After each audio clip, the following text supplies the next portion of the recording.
One day Samson went to the Philistine town of Gaza and spent the night with a prostitute.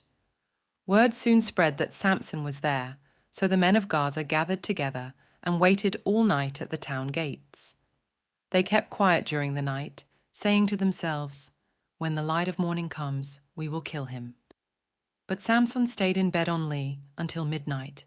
Then he got up, took hold of the doors of the town gate, including the 2 posts, and lifted them up, bar and all.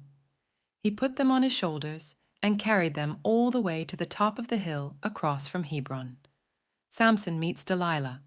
Sometime later, Samson fell in love with a woman named Delilah, who lived in the valley of Sorek. The rulers of the Philistines went to her and said, "Entice Samson to tell you what makes him so strong and how he can be overpowered and tied up securely. Then each of us will give you 1,200 pieces of silver." So Delilah said to Samson, "Please tell me what makes you so strong and what it would take to tie you up securely."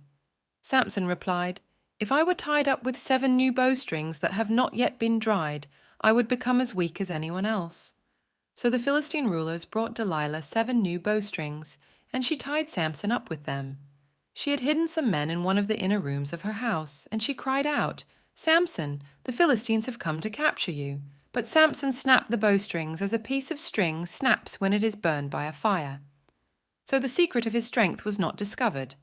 Afterward, Delilah said to him, "You've been making fun of me and telling me lies.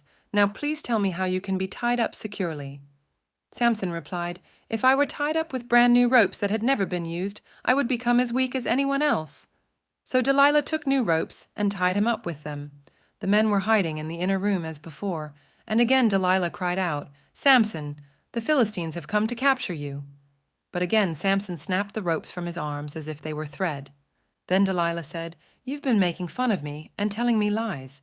Now tell me how you can be tied up securely." Samson replied, "If you were to weave the 7 braids of my hair into the fabric on your loom and tighten it with the loom shuttle, I would become as weak as anyone else." So while he slept, Delilah wove the 7 braids of his hair into the fabric. Then she tightened it with the loom shuttle. Again she cried out, "Samson, the Philistines have come to capture you."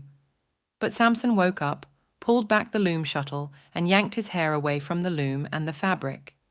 Then Delilah pouted, "How can you tell me, 'I love you,' when you don't share your secrets with me? You've made fun of me 3 times now, and you still haven't told me what makes you so strong."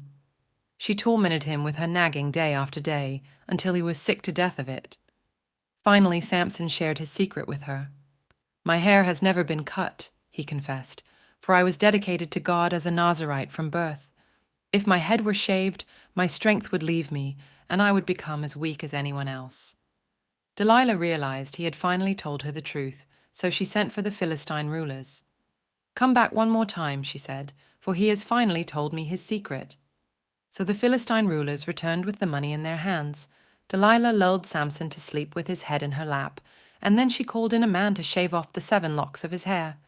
In this way she began to bring him down, and his strength left him. Then she cried out, "Samson, the Philistines have come to capture you." When he woke up, he thought, "I will do as before and shake myself free."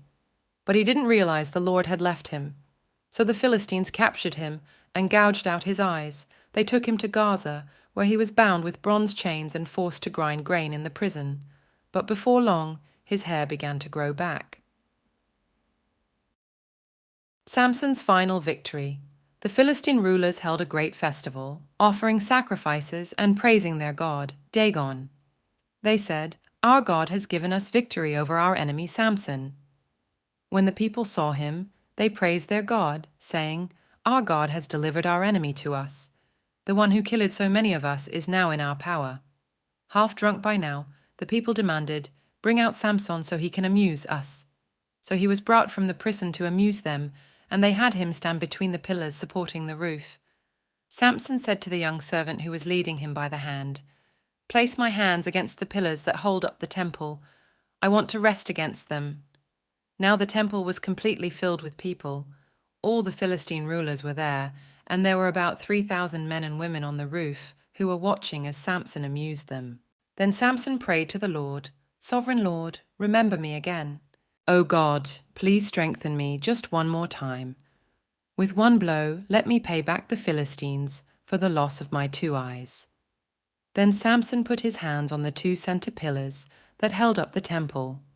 Pushing against them with both hands, he prayed, "Let me die with the Philistines." And the temple crashed down on the Philistine rulers and all the people. So he killed more people when he died than he had during his entire lifetime. Later, his brothers and other relatives went down to get his body. They took him back home and buried him between Zorah and Eshtaol, where his father Manoah was buried. Samson had judged Israel for 20 years.